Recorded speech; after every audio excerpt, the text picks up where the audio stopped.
धनगर समाजाचे नेते दीपक बोराडे जालना येथून मुंबईकडे रवाना। आझाद मैदानात उद्यापासून आमरण उपोषण, एसटी आरक्षणाची मागणी।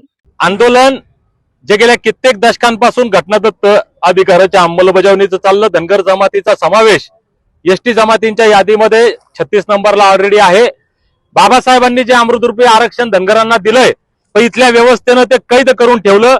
या आरक्षणाला, आरक्षण रूपी अमृताला मुक्त करण्याचा लढा जालन्याच्या आंदोलनाच्या आणि क्रांतीच्या भूमीतून याच अहिल्यादेवी होळकर यांच्या नियोजित स्मारकाच्या जागेवरून 17 सप्टेंबरला आम्ही सुरू केला होता। या लढ्याचा अंतिम पडाव मुंबईच्या आझाद मैदानात उद्या जाऊन या आरक्षण रूपी अमृताची मुक्तता करायची। उद्या अटकेपार झेंडे फडकवणारे होळकरशाहीचे संस्थापक श्रीमंत सुभेदार मल्हारराव होळकर यांची जयंती आहे। ही जयंती आतापर्यंतची या देशातील सर्वात मोठी ऐतिहासिक जयंती आझाद मैदानामध्ये साजरी करायची आणि धनगरांच्या घटनादत्त एसटी आरक्षण अंमलबजावणीचा लढा अधिक मजबूत करायचा म्हणून आज जालन्याच्या या क्रांतीच्या भूमीतून आम्ही निघालोय। जालना येथील धनगर समाजाचे नेते दीपक बोराडे आंदोलकांसह मुंबईकडे रवाना झालेत।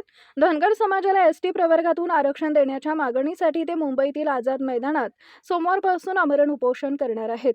उद्या सोमवार रोजी सकाळी 10 वाजल्यापासून उपोषण सुरू होणार असून आंदोलनाला पोलिसांची परवानगी मिळाल्याची माहिती बोराडे यांनी दिली आहे। एसटी आरक्षणाची अंमलबजावणी होईपर्यंत आंदोलन सुरूच ठेवणार असल्याचा इशारा त्यांनी दिलाय। परिस्थिती तीव्र होत असल्याचं सांगत वणवा पेटलाय, आता विझवणं अवघड आहे असंही बोराडे यांनी स्पष्ट केलंय। ते मी दीपक बोराडे आणि या आंदोलनामध्ये या राज्याच्या प्रत्येक जिल्ह्यातील प्रत्येक तालुक्यातील बांधव सहभागी होणार आहे।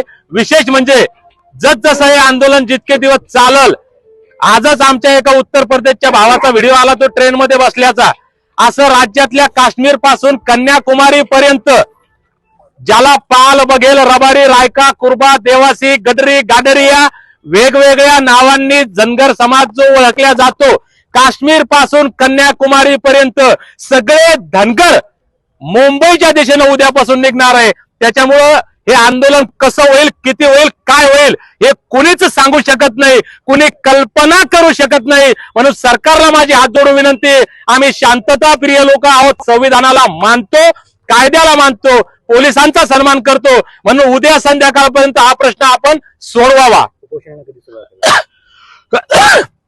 आमरण उपोषणाला उद्या सकाळी 10 वाजेपासून सुरुवात होणार आहे। किती लोक या आंदोलना ठिकाणी येणार आहेत आणि त्याची व्यवस्था तुम्ही त्या सगळ्यांची केली का?